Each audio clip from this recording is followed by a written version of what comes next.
This becomes the event after which Britain begins walking backwards into the future. And, that is our characteristic stance. We aren't what we were. That was Jeremy Paxman talking about the effects of the First World War. It would have been a really startling range of colours, completely nothing like this known really in the rest of Iron Age and Roman Britain. And that was Dr. Miles Russell describing one of Fishbourne's many famous mosaics.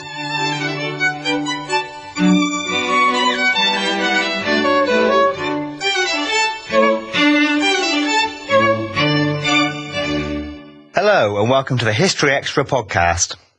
My name is Matt Elton and I'm the books editor of BBC History magazine, which is the UK's best-selling history magazine. You can find it in all good newsagents, or you can take out a subscription from anywhere in the world. See historyextra.com/subscribe-today for the latest subscription deals. We also have digital editions available for the iPad, the Kindle, Kindle Fire, Google Play and Zinio. For details of all of these, head to historyextra.com/digital. Before we begin, we have a short advertisement break. Listeners to the History Extra podcast are eligible for a fantastic offer with Squarespace, the all-in-one platform that makes it fast and easy to create your own professional website or online portfolio. Stay tuned to this podcast for details of your 10% discount. Journalist, broadcaster and author Jeremy Paxman has turned his attention to several key periods of British history before, most notably in his 2012 series, Empire. Now, as part of the BBC's First World War centenary lineup, his new series, Britain's Great War, explores how the conflict affected the lives of people around the UK.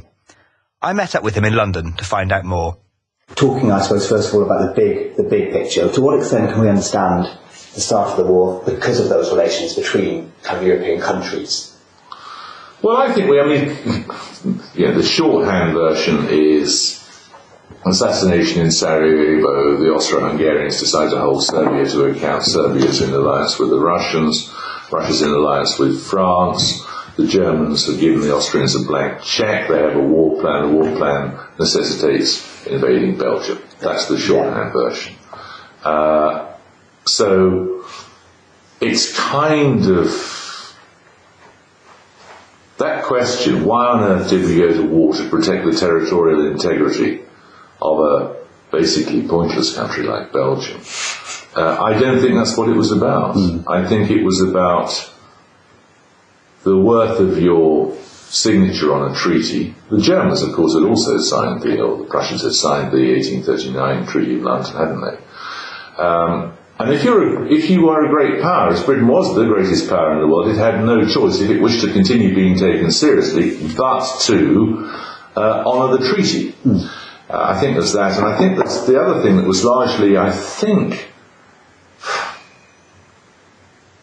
well, never quite explicitly stated, was it, that there was a matter of vital national interest, given that our concern for 200 or more years with continental Europe had been merely to ensure that no power became menacing enough to threaten the British Isles and the British Empire. Clearly, a successful German campaign in the war would have brought the Germans to the shores of the North Sea and would have presented such a threat to what were seen as vital interests. Of course, in the event, it turned out to be the cataclysm that finished off Britain in many respects. I mean, the empire was actually bigger at the end of the war than it had been when the war began, but the country was broke, and I do think that that's the point. I mean, BBC History magazine feeds on this appetite to know what happened in our past. But, there are distinguished people, of course, who read this magazine, but they are in a minority. We, all of us who are interested in history, are in a minority. People don't, by and large, any longer know very much about any kind of history. And I'll make 2 points, then I'll shut up. One of them is that the First World War is at the point now where it has firmly gone from family memory, as in the photographs on the wall and the rest of it, to history. And furthermore, a history seen through a particular coloured prism of 1960s, the 1960s social revolution. Oh, what a lovely war, and Blackadder, and irreverence generally, and belief in individualism, general truculence with governments, distrust of authority, and the rest of it. I think that's the first point about this. The second thing is that I think generally, when you look at what it did to the country, this becomes the event after which Britain begins walking backwards into the future. And that is our characteristic stance. We aren't what we were. And it's combined with a profound political ignorance. I'm not sure that, historical ignorance, I'm not sure that it's really terribly helpful in trying to forge a future. I think we need to know where we've come from to know how we got where we are now. But an excessive preoccupation with former greatness is probably something that we need to discard and recognise that we are just another European nation. Yeah. I mean, to what extent do you think it is possible to get into the mindset of people in 1914? Do you think that's possible? I think it's quite difficult. It was a very different kind of society, but that's what I tried to do. And some of the positions you find people espousing are quite surprising. And incomprehensible from the standpoint of the 21st century sensibility. But I think it's well, I hope it's possible. That's the whole point. That's true. I mean, you talked there about the surprising thing. What most surprised you about British society before the outbreak of the war? How insular it was, despite the fact that it sat at the centre of this enormous, biggest empire the world had ever seen. It was extremely insular and ignorant of the outside world. How innocent it was in very, very many respects. How stratified it was. We go on. There's nothing that... We live in a kind of, I think, a very solipsistic, many people would say selfish sort of society now. And that is one of the reasons we find it difficult to understand the collective enthusiasm in those early days of the war, and then what the collective experience, the shared experience of wearing a uniform, eating, sleeping, going to the lavatory alongside other individuals. This was I don't want to suggest that people enjoyed the trenches. Clearly the trenches were horrible, but the shared endeavour is something that is extremely unusual in our society now. And the military experiences, the proposal, Britain had, as you know, a very small but pretty professional army by the standards at the time. But when our current government finishes downsizing the army, I see another 3,000 soldiers that can be made redundant in January. The army will be, it'll be big enough to be put into Wembley Stadium, the entire army. It will be smaller than the expeditionary force sent to France. Well, this is an amazing turnaround. And the military experience, to go back to my previous point, the military experience is now very, very remote from people's lives. The military are a very, very minority tribe in Britain. That touches on a couple of things, which is the kind of confusion we have when we try to understand how willing people seem to have been to join up. Yes. Other than that shared experience that they perhaps hoped they would have, I'm not sure. Are there any other factors that we can say cause that eagerness, or that apparent eagerness? I think there was a much greater sense of duty. Duty is an absolutely dead idea now, because it's been entirely elbowed aside by a belief in individualism. But I think that there was a sense of that. There was also, let's be honest about it, if all your mates are rushing down and signing on, no one has any idea of what the war is going to be like. It's an adventure. Yeah. Of course it is. There was a lot of ignorance and innocence, yes. But I think a sense of duty played a part. And then certainly in some of the, I don't want to be classist about this, but certainly among some of the recollections of junior officers who joined up, they appear to have conceived it as the thing for which they had been educated, which was, the function of a lot of those schools, as their memorial rolls testify now. Yeah. So I don't suggest it was exclusive to that. I think there was, to that sector of society, I think it was pretty widespread. But, inevitably, the recollections of the time are more skewed towards the people who kept diaries and wrote literate letters home. The great gap, of course, in understanding all of this is the letters in the other direction. Yes. You get lots of families kept letters from men serving at the front or in the Navy or whatever.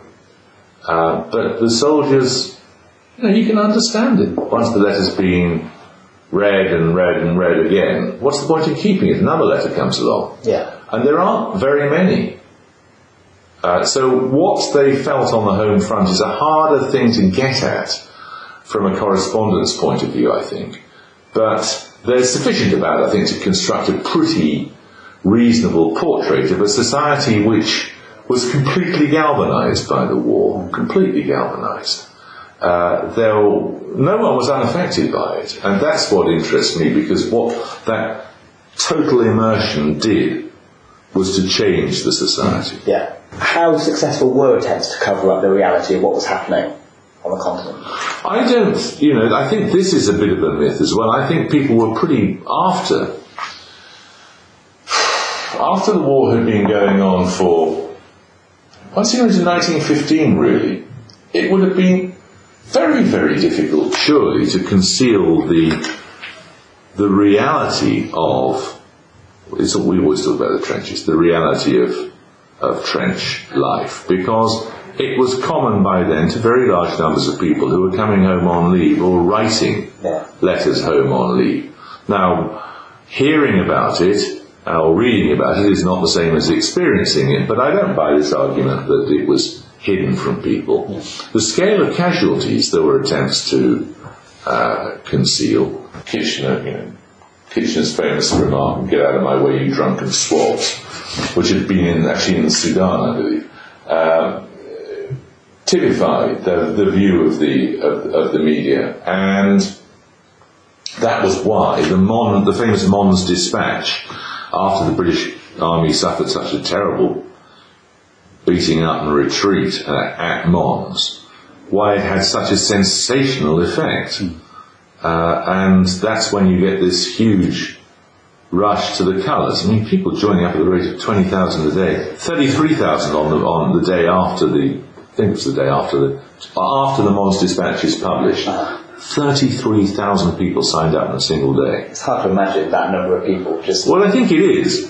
And, it wasn't difficult to sign up. I mean, you had to be 5'3", and be able to inflate your chest to 32 inches. It's not. Dentistry is the very interesting one. The number who were refused on grounds of that their teeth weren't good enough, because poor people didn't have access to dentists. Yeah. And I mean, there's quite an amusing note from a man who said that they rejected me for my teeth. Are we supposed to be biting each other? There's another big myth about the war, which you do touch on in the book, which is this idea of incompetent officers and noble but kind of doomed servicemen. Do you think that's true in any way? I think this is the lions led by donkeys argument, isn't it? and it's usually referring to the senior officers, the generals. Yeah. Well, I think one only has to pause for about 3 seconds to think whether that is entirely believable. Alan Clark wrote that book, The Donkeys. I mean, I think it's the 1960s. Yeah. He was never able to produce a plausible source for the quote, but let's leave the quotation aside. The accusation, as repeated, for example, in the bit of dialogue in Blackadder, when Blackadder and his men are being sent out over the top, and General Melchett, Stephen Fry, says, I'll be right behind you, and Blackadder mutters under his breath, yes, about 35 miles behind. This is of a piece with the boneheaded generals.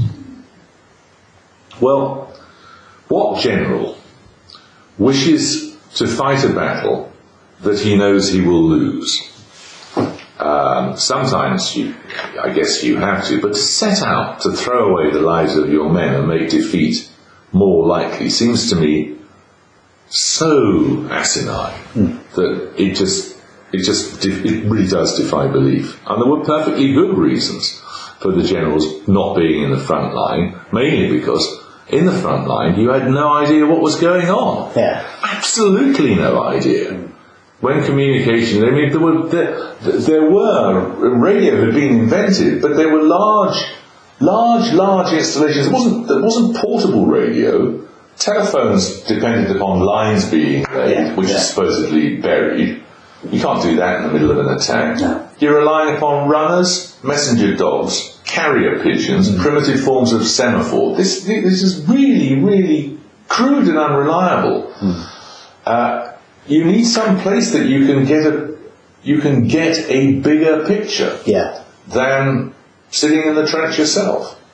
So you have to be that far back too. Well, yes, it is true that lots of chateaux were commandeered, but you needed large buildings to put the whole of the staff in, and of course the staff were hated. I mean, that Siegfried Sassoon poem, good morning, the general said when we went in last week on our way to the line. Now the men that he smiled at are most of them dead, and we're cursing his staff for incompetent swine.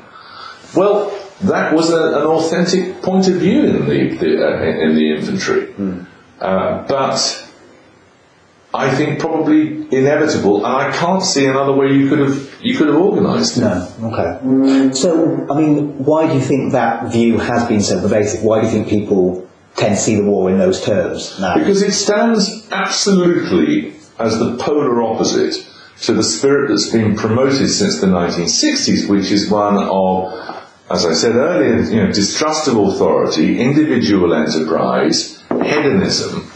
These things are all, it's the absolute antithesis of that. And so it's a pretty easy target. And I'm not saying that, far from it. It was a horrible, horrible experience for everybody. I mean, London was bombed. But, the war was visited upon Britain, and I'm not trying to suggest that there was anything. Of course, the main slaughter occurred in the military operations, but it consumed the entire country. I don't suggest it was a happy experience. Far from it. It was actually bloody miserable. But it's quite clear that the sense of shared endeavour was something that was meaningful to people. And that, I think, is something that we've sort of lost now. Going on to trench life, were there any aspects of that surprised you or that you didn't know about before you started researching?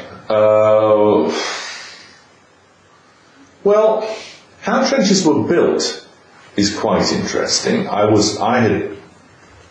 all know that the trenches ran for, 450 odd miles from the North Sea down to Switzerland.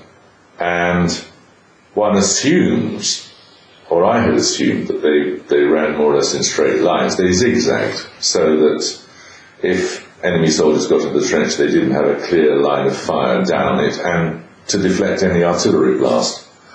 I think that once you start thinking about the reality of it, how, for example, were men in the trenches fed? Well, they were fed containers of food that had been carried up from the support lines. And it got cold before it was cold, yeah. And the sheer tedium of McConaughey stew or plum and apple jam and bread must have been awful. There were, when it was cooked, it was generally speaking cooked on an open fire. The open fire was old shell cases. Shell cases had nails in them. At the end of the fire, of course, you then had a number of nails lying around on the ground, which would make horses lame when they trod on them. Yeah. That did get figured out reasonably quickly. Sanitary arrangements, I think, are really very interesting. And if you've got thousands of men living and dying and eating and sleeping, they're obviously going to have to excrete. How that was done, and there are, as I think I remarked, there were designated shitwallers in every platoon.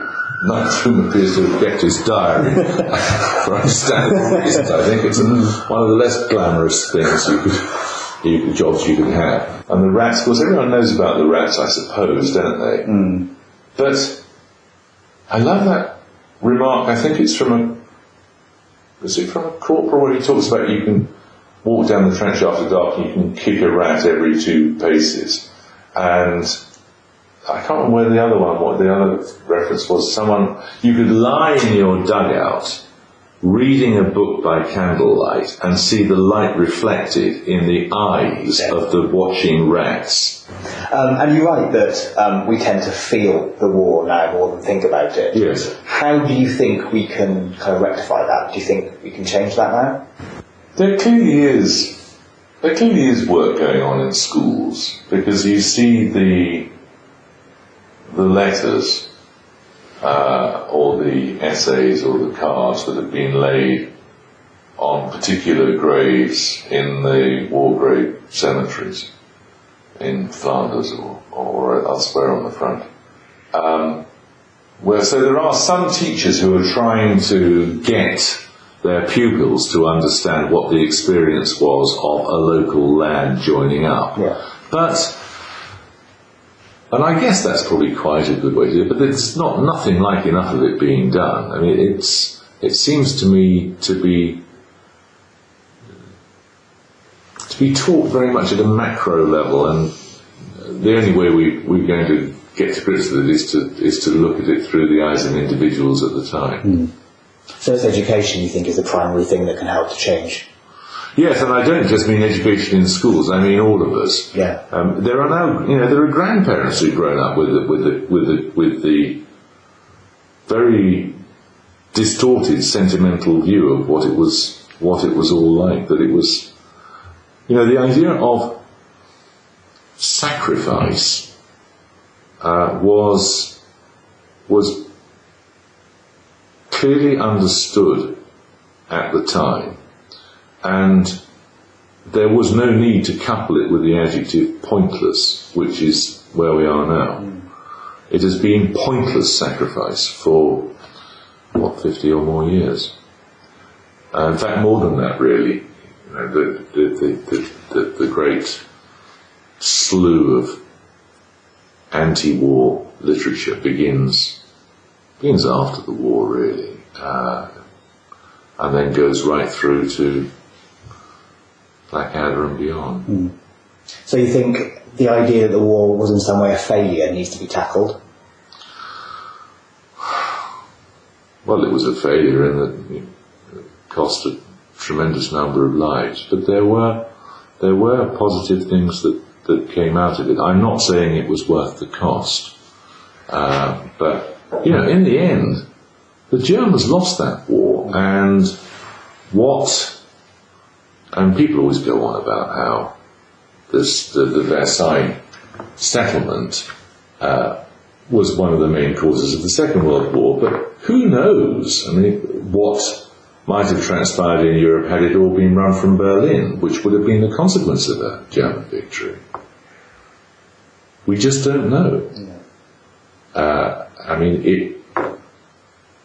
it finished Britain in many respects, but they did endure, and they endured to victory, and for that, at an appalling cost. But I think that's worthy of some respect, and not just to say they were all gullible fools. That was Jeremy Paxman. Britain's Great War starts on BBC One in the UK at 9 p.m. next Monday, 27th of January. The accompanying book, Great Britain's Great War, is on sale now, published by Viking. You can read more from my interview with Jeremy in the January issue of BBC History magazine, which is on sale now, and also includes features on the reputation of Charles I, the Crusades, and the legacy of Nelson Mandela. Pick up your copy now in any good newsagent or on one of our digital formats. It's now time for a short advert. Listeners to the History Extra podcast are eligible for a fantastic offer with Squarespace, the all-in-one platform that makes it fast and easy to create your own professional website or online portfolio. Squarespace offers free domain names, customizable designs, easy-to-use drag-and-drop tools. With over 10 years' experience, the 100-strong Dublin, New York and Oregon-based customer support team is on hand 24/7. Seamless e-commerce solutions mean that your business can be taking money in minutes on a website that is scaled to look beautiful on any computer or handheld device. It starts at only £5 a month, and if you buy it for a year, you'll get a free domain name. So start your free trial today. No credit card required. And as a History Extra podcast listener, you'll receive 10% off your first purchase by using the offer code HISTORY. Before our next interview, it's now over to our website editor, Emma McFarlane, with the latest history news. Part of a pelvic bone, most likely to be from King Alfred or his eldest son Edward, has been discovered in Winchester. Not in an unmarked grave being examined by experts, but in a box in museum storage. In what researchers described as a fluke, a piece of an adult male pelvis was discovered in a box of bones at Winchester Museum. The bones had been recovered during a 1995-99 community excavation. The bones were recently re-examined by Dr. Katie Tucker, researcher in human osteology at the University of Winchester, after the exhumation of remains in an unmarked grave proved fruitless. In other news, new research suggests that while we might assume dieting to be a modern phenomenon, in fact it originates in the 18th century. As early as the Georgian period, diet doctors began to recommend strict, low-fat meals, and newspapers featured adverts for tonic and diet pills.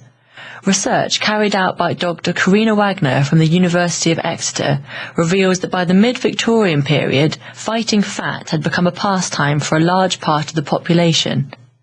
Meanwhile, the BBC has released a series of interactive online guides on the First World War. Using original material, historian and presenter Dan Snow, the choir's Gareth Malone and journalist Kate Adie explored different aspects of life during the conflict. Snow considers life on the front line for British soldiers, while Adie asks what the war really did for women. Thanks, Emma. And for all the latest history news, don't forget to check out our website at historyextra.com. Fishbourne Roman Palace in West Sussex was once one of the most sumptuous buildings in Roman Britain, with a building footprint greater than that of Buckingham Palace. But who lived there, and why did the palace fail to prosper? My colleague, Charlotte Hodgman, met Dr. Miles Russell at the site to find out more. So, Miles, we're standing in what would have been the entrance hall to Fishbourne Roman Palace, is that right?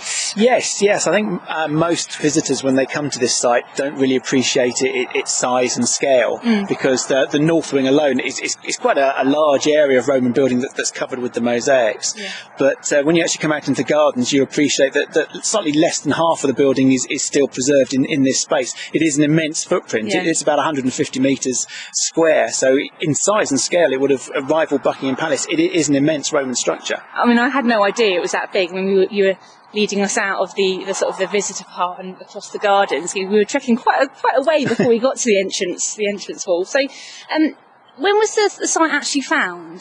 The site was first found in 1960. I mean, traces of it were known about really since the 19th century. There were little bits of mosaics found here and there and bits of walls, but no one had tied the whole thing together. And it wasn't until 1960 when they were actually digging a water main just in the field to the north of Fishbourne. There was a wall and a series of mosaics were actually hit, at which point archaeologists came in and started digging it. At that stage, I think people suddenly realised just how immense this particular site was. And really 9 years' worth of excavations led by Barry Cunliffe then thankfully led to the Sussex Archaeological Society buying the land and preserving it full time, preventing any further development across the site. So it's when they started finding bits like that, they realised it was part of a bigger, it wasn't just the odd bit of Roman pottery or anything like that. It was bigger certainly than they were expecting, bigger than most Roman villas that they were aware of. And at that stage, even by 1960, they were aware that the scale of it was not just immense, but the luxury side of it, the mosaics, the quality of the wall plaster, the actual nature of the site far outstripped any other site known at that point in Roman Britain. I mean, so today, how much can we actually visit and actually see when you actually visit the mosaics? Most visitors today, when they come to the site, are looking just at the north wing, and that's fair enough, because that's where the best preserved mosaics really were. You can still see where the 1960 mechanical digger ripped into part of a mosaic, but the mosaics actually housed there. They're some of the earliest recorded from the British Isles. So at the very end of the 1st century AD, there's a series of geometric black and white mosaics, but there's also some later coloured mosaics, and certainly the boy and the dolphin mosaic is the most famous one from the site, and it's one of the best preserved anywhere in the British Isles. And it's correct to call it a palace, isn't it, rather than a villa? Yes, I mean a villa in the strict sense, as far as Roman Britain goes, is a farm. It's a farm. It's the centre of an agricultural landscape. It's doing well. The owners are gradually buying more and more wealth and adding more rooms to their house. So if you think of it as a farm that's becoming a stately home. Okay. Fishbourne isn't a place of production. It isn't a place where wealth is generated. It's a place where wealth is spent. Yeah. So if you imagine like the modern equivalent of perhaps a celebrity or a modern football player, huge amounts of cash, and they're spending it as extravagantly as possible. So this is one immense build with all the luxuries of Rome in it. So what we're really seeing is a big explosion of a building, and over the next 200 years, it's gradually declining and it's contracting and starting to fall apart because the level of wealth is not there to maintain it. So it's direct contrast to a villa, which gets bigger and more successful and wealthier as time goes on. This starts big, but gets smaller over time. So, so it was built in different stages then? Well, there's a series of earlier stages here, but the main palace that people see laid out in front of them is really some point between about 75 and 90 AD. This whole structure's built in one go. Right. So it is it really in size, it's unrivaled, certainly in Northern Europe. Yeah. It's a big slice of Italy that's been dug up and really just dumped on the south coast in England. So you would think, judging by the size of it, that it would have been owned by somebody quite wealthy and perhaps somebody royal, is that right? Or It's impossible to say at the moment, because what would really clinch the deal is if we had an inscription from the site saying, hic habitat, here lived so and so. Was that normal for villas of the time? Well, for something like this, we're really searching for a personality. It's such a big site, it's such an important site, and such built in one go. You'd expect it to be an important individual, perhaps a civil servant, perhaps a Roman administrator. I think the fact that there's about 9 or 10 other similar sites constructed at the same time across Sussex, none quite to the same size as this. Yeah. But it does suggest that we're not looking at one Roman administrator. We're probably dealing with the native aristocracy, Britons who've made it good, who have got a sudden injection of cash and are showing themselves to be they're spending their money in really extravagant ways trying to be Roman. So Fishbourne's the largest, but we've got other ones at Southwick, Angmering, Eastbourne, Brighton, Pulborough. So it's one of a number. So in that sense, I suspect it's probably a Briton. It's probably an aristocrat who has sold their soul to Rome, really, has been given a loan or a cash reward and is building in a nice classic Roman style. So probably somebody who's never seen Rome. The thing is, we know that there's a number of Britons in the 1st century AD who have been to Rome. They've grown up in Rome before coming back to Britain. Right. So they are coming back with a real sense of what civilization means, and they're probably trying to recreate that here. Okay. So we know at the time this is built that there's at least 2 Britons. We've got nice old Celtic names they've just become very Romanised. We've got Tiberius Claudius Togidubnus, who's recorded from an inscription in Chichester, just 2-3 miles up the road. We've got a gold ring found near the site of a Tiberius Claudius Catuarus.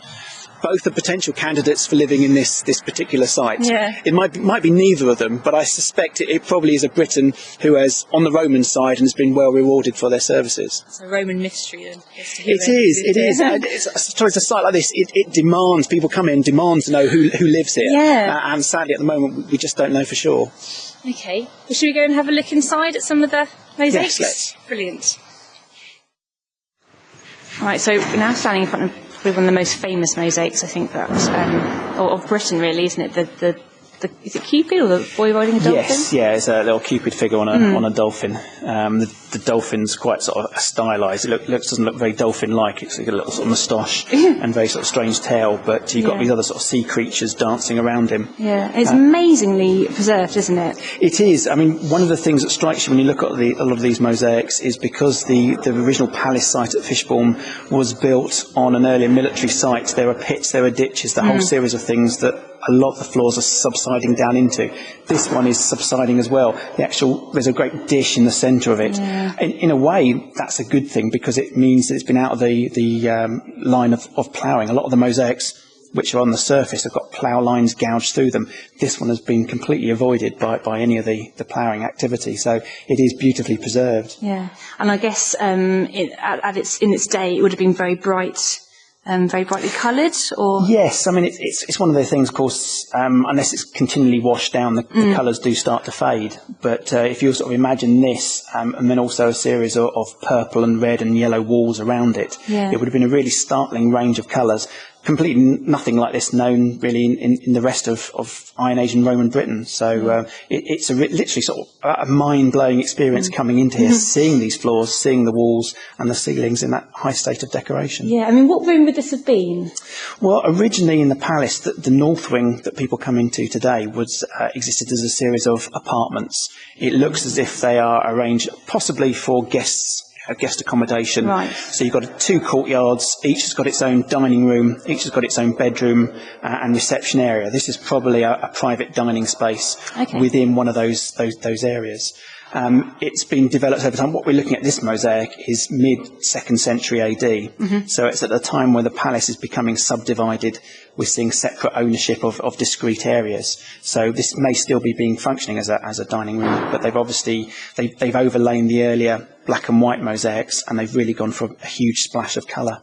And who would have made these mosaics? I mean, would that be somebody's job? Yes, I mean, we don't really understand how mosaic making work. We talk in general terms today about mosaic schools. Really, that's because there are certain styles similar in particular parts of Britain and northern France and Germany. But presumably people came along, mosaic makers from the continent, really by like a catalogue of designs and really say which particular deity you're looking for, which particular scene from classical mythology do you want. The central roundels, like the one we're looking at with the boy and dolphin, may have been constructed off-site, brought in here and laid down.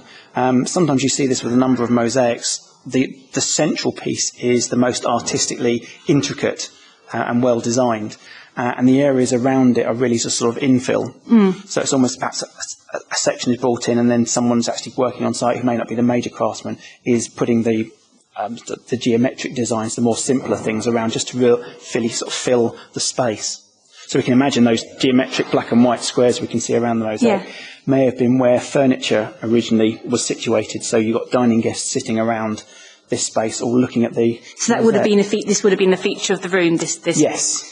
Okay. Absolutely. I mean, this room wasn't the original dining room of the major palace. When we're looking at Fishbourne, the way it's organised, there's a discrete sort of separation of business areas, reception rooms, places of entertainment, places of guest accommodation.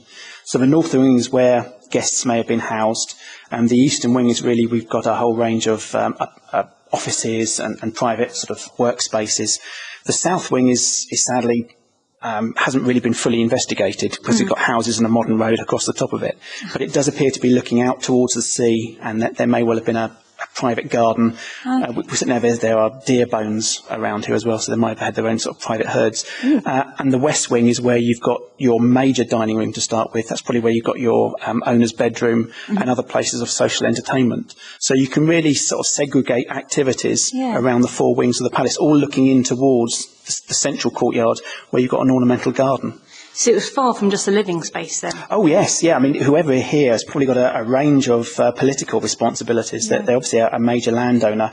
They may, if they were a British king, to be owning a significant block of land. It's up to them to implement the law, to oversee any kind of transactions that are going on, to make sure that tax is being collected and so on. So they need to separate out places of entertainment, places of social gathering, places where the outside world can come and meet them. So business, pleasure, all these sort of things have got to be organised around the palace.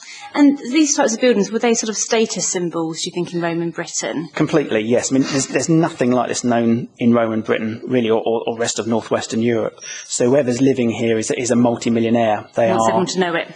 completely. I mean, being Roman in the first century AD is all about showing off. Yeah. You've got wealth, you flaunt it, you show off your status. So here is the richest and most important person in the country. Wow. And how does it compare to sort of other villas and palaces of nearby and of the day? There's absolutely nothing like this, certainly around here. There are smaller structures built about the same time, which show a similar, also sort of level of internal decoration, but they don't match the scale of the footprint of Fishbourne Palace. Now, as we go on into the really the 3rd and 4th centuries AD, there are a number of villas like Bignor, like Chedworth around the country that over time have evolved and have developed and eventually almost get to the same size that Fishbourne is to start with in the 1st century AD, but it's taken them 200 years to get there. This is a significant amount of wealth spent in one go, really, to create this, so it has a big impact. Really, I suppose it defines Roman tastes in Britain because there's nothing else like it beforehand. So other villas really are following along in the wake, and it might take 200 years to get there, but they eventually, they try to get there. They try to match the opulence that Fishbourne has so early on. And can we see trends here that were also seen in Rome and in Italy at the time? Yes, I mean, when you're looking for comparisons, I suppose really the major phase palace at Fishbourne, the best examples you can get, the best comparisons you can get are with what the emperors are building on the Palatine in Rome. Of course, that's where we get the term palace from. So when we're looking at the sort of things that the Flavians, like the Emperor Domitian, in the 90s AD, is creating a very similar style structure in Rome on the Palatine Hill, what's known as the Domus Flavia. And there you've also got entrance hall, you've got audience chamber, you've got a big dining room as well. They've got similar sort of layout of features. So I think really if you're looking, whoever's building this here is looking at Rome for inspiration. And it's all the big designs from Rome that they are copying for their own little palace here. And so was this built in a kind of a wider phase of, villa and palace building in Britain? No, I mean, it's odd. When you look across Britain, there are various, certainly very significant regional differences.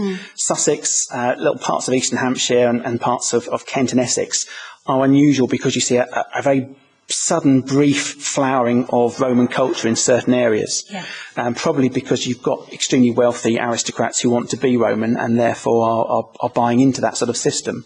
Other areas like Dorset, Western Hampshire, when you go into Somerset and the Cotswolds, there's not a lot of Roman activity to start with. There are Roman towns created, Roman roads, the infrastructure of government, but it takes a lot longer for prominent locals, for wealthy farm owners to buy into the Roman ideal and to sort of buy mosaic floors, wall plasters and start adapting their houses. So really, if you want to see how Roman culture begins, what it meant, what it looked like, then somewhere like Fishbourne is the place to come and see it, because this is where it all begins, this is where it all starts. And do we know how long Fishbourne was used for? It's in the palatial state, it has a very short lifespan, so we're probably looking at the very end of the 1st century, the whole footprint of the palace is laid out. By the beginning of the 2nd century, there are some major alterations going on. So a lot of the big spaces are being subdivided, lots of bathhouses are being added. It looks as if, rather than belonging to one person, you've got multiple occupancy going on inside the structure. And that second phase? That's really the second phase of the palace.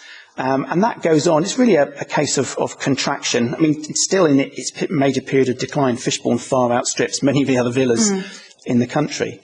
But by the 260s, 270s AD, there is some areas that have been demolished. It's undergoing another phase of renovation.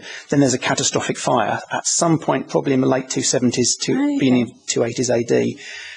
And it's such a destructive activity, such a destructive fire, that whoever is in the area probably thinks it's too expensive to do anything with the remains.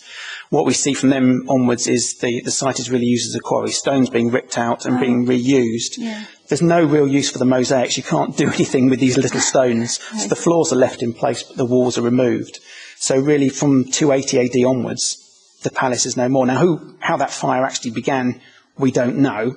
There is a phase of building going on in it just by, as you come into the palace, there's a little hypercaust area of underfloor heating that was never finished. It's possible it's the Roman equivalent of a builder dropping a cigarette in the sort of building material and an accidental fire burns the palace down. But we do know that in the later 3rd century AD, lots of coastal sites are being targeted by the first English, the Saxon pirates who are in the English Channel. Oh, right. Fishbourne is a luxurious site right on the coast. It's an obvious target. If any site would have been attacked by those kind of freebooters, then this may have been it. Yeah. So the date sort of fits with that kind of piratical activity. Tell me a little bit about the piece we're standing in front of in the museum at the moment. Well, this is a life-size portrait in Italian marble of a young man, and it was found during the 1960s excavations. It was in the foundations of the main palace, so it seems to actually relate to an earlier phase of building. And we know that there's what's often referred to as the proto-palace, which is the sort of a house built in around about mid-60s AD. It's a Mediterranean-style house with a little courtyard, and it's really the primary civilian phase here on site. And this particular marble portrait seems to have been part of that house, because when the palace was built, that house was taken apart and the major structural elements of it were smashed up and reused, often as foundation material. So here we've got this sort of irony that we've got a very well made, very realistic image of a young man. You can see the hairstyle is very intricately done. It's a wonderful piece of artwork. It's part of what was probably a full life-size figure of an individual. And yet it has been smashed up and dumped into the foundations. And you can see down one side there's a large area of burning damage, which was when the palace actually burns down in the 280s AD, and that heat goes right the way down into the foundation levels. So he's been very badly treated, but there's still enough there to try and identify him. Now, when this was dug up in the 1960s, because it was a lifelike portrait, there was a temptation to feel, why would you have a portrait of a boy in the palace unless it was the owner's son or the owner as a boy? What we've recently done from Bournemouth University is do a 3D scan of that fragment, so we can rebuild the rest of the face. We can also match it with images known elsewhere around the Roman Empire, and we can sort of be fairly positive now that this is actually a portrait of the young Emperor Nero, aged about sort of 14 or 15. At the time, he's been adopted by his uncle Claudius to be the successor as Roman Emperor. So this is the sort of thing, if you imagine, I suppose, 1950s Russia, everyone's got a picture of Stalin over their desk, or sort of the height of the British Empire, everyone's got an image of the Queen, Queen Victoria. Then here we've got the palace owner has got members of the imperial family, people who are ruling the Roman Empire. There's lifelike portraits of them gracing that particular place. Now, of course, we know with Nero, at the end of his reign, becomes a very disliked individual. He's treated as an enemy of the state, and after his suicide in AD 68, there's an attempt to eradicate every single image of him around the empire. So there are these what's referred to as memory sanctions, trying to eradicate, trying to remove his name, remove his image, totally take him out of history. And that seems to be what's happened here, because by doing the scan, we can make out all the different axe marks, chisel marks, attempts to fragment the head, to smash it into oblivion. Before then it's been discarded. So there's a real, that sort of outbreak of hatred towards that image in its final stages, to completely break it up, remove it, and really just turn it into hardcore rubble for the foundations of the new palace. So what sort of things do you see underneath the damage that we can see here? Well, once you do the 3D scan, all the surface damage really comes away, and you can see there is a massive axe mark across the lower chin. There is a hammer mark around the eyes. They've really gone for the eyes, and that's when the image has been fragmented. But quite nice from our point of view is actually doing the scan. You can see you've got this sort of very ornate hairstyle curving over the ear. But just above the ear, just as you're coming onto the forehead, there's fragments of what appears to actually be a laurel wreath. And there's another bit of it just emerging behind the ear. Now, in the 1st century AD, only emperors or members of the imperial family were permitted in portraits to have a laurel wreath, to have that sort of symbol of victory. So here we can also, having done the scan, we can say there's no doubt this is a member of the imperial family, a son of an emperor or someone who's about to be an emperor. But by matching those physical characteristics of the eyes, the nose, the mouth, and that little bit of hair, we can positively identify him as Nero. Probably one of the most famous Roman emperors of all time. That was Dr. Miles Russell, Senior Lecturer in Prehistoric and Roman Archaeology at Bournemouth University. You can also read his feature on Fishbourne and Roman extravagance in our January issue. And that's about all for this week. Before I go, there's just time to tell you about BBC History Magazine's two-day events in Bristol's M Shed on the weekend of the 15th and the 16th of March. We begin with a Viking Day on the Saturday and follow that with a First World War event on the Sunday. In each case, you'll have the chance to hear talks from a range of leading historians and enjoy a buffet lunch. For full details and to buy tickets, visit historyextra.com/events. And don't forget that we're always interested to hear your thoughts on the podcast and the magazine. Do get in touch with your views on podcast@historyextra.com, and we might read out some of your messages in future episodes. You can also reach the magazine on social media. We're on Twitter @historyextra and on Facebook at facebook.com/historyextra. And do make sure to visit our website at historyextra.com for the latest news, features, image galleries and more. Next week, I'll be talking to Larry Siedentop about his new book exploring the origins of the moral beliefs that have shaped Western societies, and to John Julius Norwich about a collection of letters sent by his mother, Lady Diana Cooper. Do join us for that if you can. This podcast was recorded on location in London and Fishbourne and produced by Jack Fletcher.